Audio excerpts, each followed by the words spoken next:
Kaidah nomor 29 dalam kitab Qawaid Tasawuf. Sebelumnya kita sempat membicarakan tentang metodologi mendapatkan ilmu tasawuf, akan tetapi yang perlu diingat pembahasan di sana itu ia fokus terhadap tasawuf dalam pengertiannya sebagai suluk. Adapun di sini kita akan membicarakan tentang metodologi yang secara umum bisa diterapkan terhadap ilmu apapun dan secara khusus terhadap ilmu tasawuf dalam pengertiannya sebagai ilmu, bukan sebagai suluk. Kita langsung saja. Qala mu'allifur rahimahullah ta'ala wa nafa'ana bi ulumihi amin ya Allah amin. Bismillahirrahmanirrahim. Likulli syai'in wajhun wa talibul ilmi fi bidayati syartuhul istima'u wal qabul summa tasawwuru wa tafahumu summa ta'lilu wal istidlal summa amalu wan nashru. Untuk segala sesuatu itu wajhun, memiliki satu aspek, akan tetapi yang pas di sini penerjemahannya tadi ya metodologi atau tata cara atau kiat-kiatnya. Karena segala sesuatu itu ada metodologinya, ada tata caranya, maka patolibul ilmi, pencari ilmu bi bidayatihi, di awalnya, yakni para pencari ilmu yang mubtadi, syartuhu, syaratnya adalah al-istima' wal qabul. Pertama adalah berusaha mendengarkan dan menerima. Tingkat berikutnya adalah sumat tasawwuru, kemudian mengkonsepsi apa-apa yang diterimanya tadi, benar-benar ditasawur sampai akhirnya konsepnya utuh dan sempurna.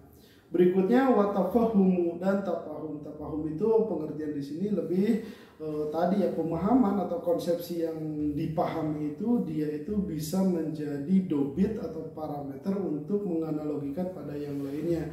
Artinya tidak terbatas pada tasawur tertentu.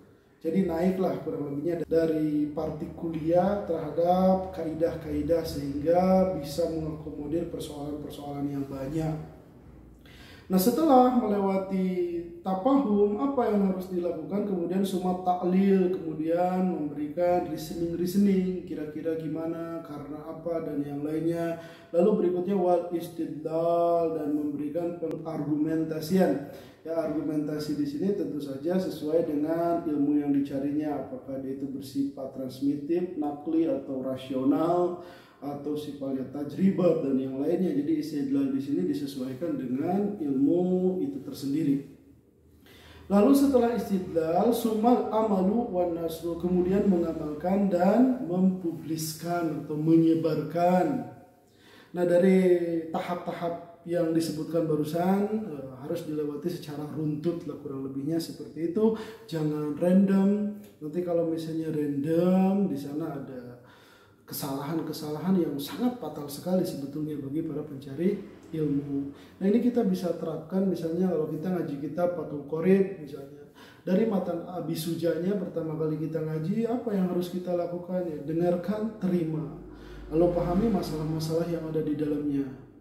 Dengan tasawur-tasawur yang sempurna, yang kita menjadikannya kaidah-kaidah untuk lebih mendalami persoalannya atau bisa mengkiaskan terhadap masalah-masalah yang serupa yang tidak ada di dalam kitab. Setelah itu kita naik misalnya ke Fathul Qorib, syarah daripada Abisuja. Ya, tadi ya lebih memuatkan tasawur dan tafahum di tingkat itu. Nah, berikutnya naik ke kitab Iqna. Nah, di Iqna misalnya kita udah berbicara tentang ta'lil dan istidlal. Lalu setelah kita menguasai Iqna, ya bolehlah di tingkat itu kita untuk menyebarkan. Tapi sebelumnya amalkan dulu. Nah, ini kiaskan aja contoh yang barusan saya jelaskan terhadap kitab-kitab yang lain.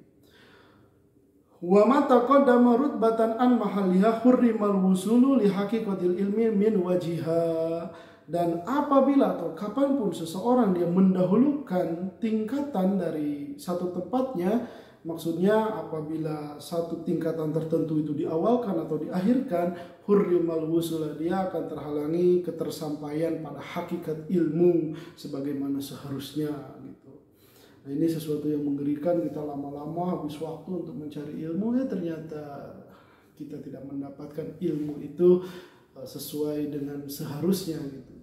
Karena tadi cara yang tanpa disadari kita salah. Konsekuensinya apa? Maka di sini apa yang akan terjadi? Musannif mengatakan, "Fa'alimun bi ghairi tahsilin duhkah." Seorang alim tanpa tahsil, tanpa ada proses untuk menghasilkan, duhka itu fani, itu lucu gitu. Tiba-tiba dia jadi pendakwah yang menasional, tidak diketahui bagaimana cara dia memperoleh ilmunya. Mungkin hanya sekedar nemu-nemu di jalan atau gimana gitu kan. Terus dia punya keterampilan dalam retorika, lalu kemudian dia jadi seorang yang banyak bicara tentang agama padahal tanpa tahsil. Ini lucu.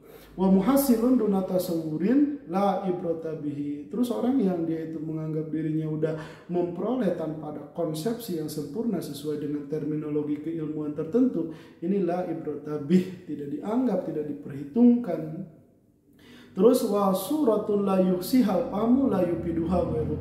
Terus surah, persoalan-persoalan atau kasuistik yang dia itu tidak terhingga oleh sebuah pemahaman, maksudnya tidak terdobitkan atau tidak terkaidahkan dalam sebuah pemahaman, itu dia tidak bisa menggunakan ilmunya di dalam penganalogian terhadap kasus-kasus yang lain. Artinya ilmunya terpendam di dalam kitab itu dan di kasus tertentu saja yang ada di dalam kitab, sehingga ada masalah yang serupa dengan bentuk yang berbeda, dia tidak bisa memecahkan masalah-masalah tersebut dengan keilmuan yang dia punya.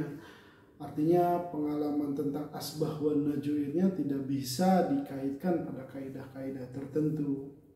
Wa ilmun ariyun anil hujjati la yansharihu bihi sadru. Adapun ilmu yang yaitu kosong dari argumentasi ini tidak membuat lapang dada, ya artinya tidak membuat keyakinan lebih mantap. Yang ada kita menggantung gitu kan ya, kita banyak pemahaman-pemahaman atau produk-produk pemikiran yang kita terima, kita yakini tanpa ada argumentasi, kan ini apa yang mengawang gitu.